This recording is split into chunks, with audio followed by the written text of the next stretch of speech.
Okay, so what I want to do today is actually try and get you inside my head and see how I do my designs and how I see things. So usually when you've got a pattern, if you've purchased a pattern or it's an English paper piecing pattern, you'll have a diagram in there that'll look something like this. Okay, it may be bigger, it may be smaller, but it'll look something like that. And then on the front of your cover, you'll have a picture of the finished quilt that I've made, and you can see exactly where I've put the fabrics. But what I really, really want to do is to show you how to make that quilt your own. It may be my design, but how you can make it yours. You know, put your stamp on that. And that makes me happy because I see that people are using their creativity to make it their own. So I would start with my layout diagram, so the black and white diagram, and for you, you will see something very different to what I see. You know, when I look at this diagram, I see shapes in there that you possibly don't, or I see designs in there that you possibly don't. And then the next day I can pick it up and I'll see it differently again. So it just really depends. I don't know how that works, I can't explain it, but it is what it is. And there could be 5 people in the room looking at the same diagram and they will see something very different. And so how this all works is that how I see it is how my quilts end up. But you may see it differently. And what I want to do is take you through a little design process of what I use sometimes. And I don't do it all the time, but sometimes I do it. And I'll show you how I want to place, how I work out where I'm going to place my fabrics. And you know, we get a little bit caught up with fabrics, and you know, sometimes we just need to step out of our comfort zone and add a zinger print like a stripe. And I know a lot of people don't use stripes simply because they're a little bit hard work. If they're not straight, we don't like it. But with English piecing, the perfection is in the paper. So if you're folding your fabric around the paper, you can make sure it's really straight, like dead on straight. Add your spots, add your checks. You know, there's a million things you can do. And if you're watching me right now and you feel like you want to step out of your comfort zone, go grab some fabric and chop it up and just play with it. It's so exciting. It's, you know, I always say if it goes together, it sews together, but you can create such wonderful designs just in fabric placement. So this is just a black and white line diagram, and what I've done is I've prepared another one and I've shaded it in black, white and grey, different shades of grey. So you can see it looks very different to what I have in the other diagram. So you can see I've shaded the grey in here and I've got black here, so a very definite design shows through here. But if you were to colour that yourself, you may, just on that plain line diagram, you would come up with something very different to what I've got here, provided you're not looking at what I've got here. So I've done it with all of the different shapes. So I've broken the whole block down, all of this block down here, which in fact, this particular design is exactly the same as this design. It goes all the way out to these little flower type shapes out here, which are made with jewel shapes. It's just made with slightly larger shapes. This is made with 1 1/4 inch and 2.5 inch shapes, and they go together. And this one is made with 1 inch shapes and 2 inch shapes. So it's slightly smaller in scale. And then this one here, again, is made with the same size as this one, 1 inch and 2 inch, but with a very different look in fabric. And you can see I've placed my stripes in a very different place. I've run them in a different direction. I've run them in a different direction here. And on this quilt, I've used a lot more stripe than I've used in these two. So you can see how very different they look. And if you were to look at them, just if you didn't know, if I didn't tell you, you probably wouldn't even see them as the same design. So that's how different it can be. So I broke it all down. I've broken all of these patterns down into little sections so you can see what I've done. And I'm going to go through this a little bit closer, but we're going to work on many different things. I'll just show you just some of the sections that I've broken it down into. And then that's those two, and then we can see that I've shaded it in different colours, and it's where we can place different coloured fabrics or different contrasting fabrics, different shades of fabrics, whether we put zinger prints in there or not. But just to give you an idea of how my head works. And maybe by seeing this, it's going to show you how you can see pattern or different patterns in a grayscale drawing such as this.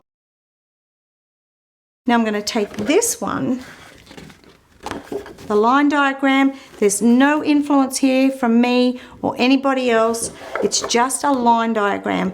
And so if you were to take your pattern that you get in your pack and you were to take some colored pencils, you can actually see what you're going to get if you just simply color in a few places here. You don't have to color the whole thing in, but just pull out some highlights, the things that really stand out to you. So what I'm going to do is just take, first of all, I'm going to take a black pencil. And as I said to you, when I look at this today or tomorrow or the next day, I see different things.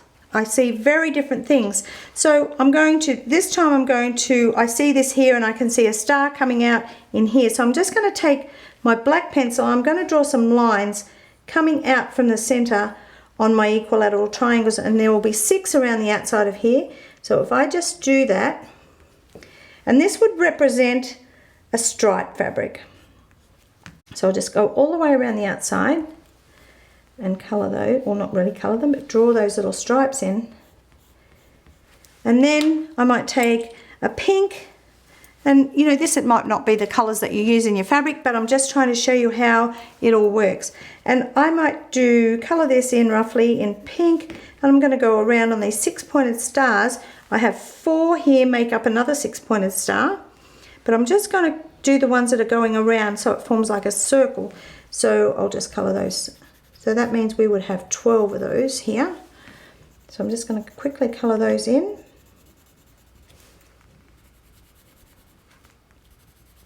I didn't come first at colouring in, I can tell you, when I was a child. But it just shows you what you can do. Now in here, I might choose to fussy cut in here. So what I'll do is I'm just going to, just for my own reference, I'm just going to do a little bit of a little thing in here, just so that I can remember that I'm going to fussy cut in there. So it may be that there's, you know, a little flower that I've chopped into, and I'm going to go through all that with you later about how to get that fussy cut. In the middle here, we might have, I'm just going to quickly colour that in orange. And then going out here, I can see coming around the outside of these equilateral triangles that I've got here, that I've got the stripes in, that I might want all of this section all one colour. And now they're all 6 pointed stars, and then up here we've got a small equilateral triangle. So I might come in here, I'll just put a green in there just so you can see it. So we've got a contrast there. And all of this, all of those shapes might be green. So I'm going to come around here, and here, and here, and just colour all of that in. So it's all green. So it's actually coming right around the outside of my equilateral triangles here.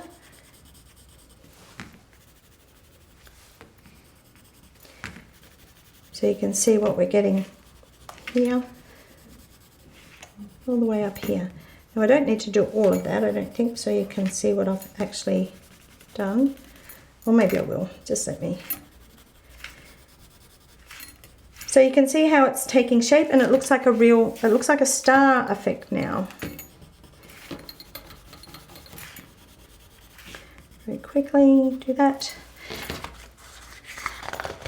So can you see what's happening here? We've got an actual star coming into shape here, and when you put your fabric in that and you look at that from a distance and it's completely filled, it'll form a type of circle around here, so it'll look a bit like it's a circle in here. So now what we need to do is fill these two in here, and you know, maybe you want to bring a stripe in just like I've done here. So in this one I've actually done that circle here, and I've put stripes in there, or you might want to put some little floral prints in here. So I might go in with just a little different, I might use a different colour there so you can see it. We might put some blue in there. And it's all about contrast, whether it be contrast in colour or whether it be, you know, light and dark contrast. So, you know, we're normally working with lights, medium and dark fabric, and it may be just the contrast in those, or complete different colour, or it may be a busy print or a simple print. When you look at this one here, I've made this with my new Bittersweet range, and it's a very, very busy range of fabric, but I designed it to go with the Riley Blake Basics. So I could pull from any of the Riley Basics and I could throw it into this particular pattern here, and it would bring it in together and it would soften the busyness that I created with the fabric line. Now when I design fabric that there are some fussy cutting elements in it. So you know, two or maybe one or two of the pieces in that line will be for fussy cutting. So I make sure that my pattern repeat is quite close, so that you're not cutting too far apart and you don't need to, you know, get lots and lots of fabric. You can actually cut a lot of pieces out of a smaller piece of fabric. So I've added, so it's a very busy range, so I've added some of the basics, which we've got a spot here, a medium spot, and then we've got a stripe in here, and in here we've got a Swiss dot, and right in the very center we've got a honeycomb spot. So you can see I've added it in there just to soften the busyness of the range of fabric. So you know, you don't want it to be too busy so you can't see the design. So bring in something that just softens it down, whether it could be a solid or it could be a shade or it could be something very, very simple, so it will highlight the fussy cutting. And that's what I'm trying to do here, is to work out where I want my highlight prints and where I'm going to fussy cut and how I'm going to get it to this point, or even to this point, or to this point. So once you've done all of that, so around the outside of the circle here, you may even decide, so I've fussy cut all of these, but you might want to do a lot of fussy cutting, so you might want to just decide to do each alternate petal here in a different color. So it may be that you want to do every second one in blue. So we just color in 3 out of the 6 in blue, and then the alternate ones maybe in pink. Okay, so you get a very different look going on here. Okay, but it really is up to you, and that's basically how I kind of pull my designs together. Sometimes I work like this, sometimes I just see it and I don't need to, and sometimes I just start with one part of the quilt. It might be the very middle of it, or it might be one of these out here, and I start with that, and that tells me the story and that tells me where I need to go. So don't stress over it, just go with your heart, do what feels right, and remember, it doesn't matter what anybody else thinks about it. It's your quilt and it's what you love, so it makes no difference at all to anybody else. And if you love it, that's all that matters.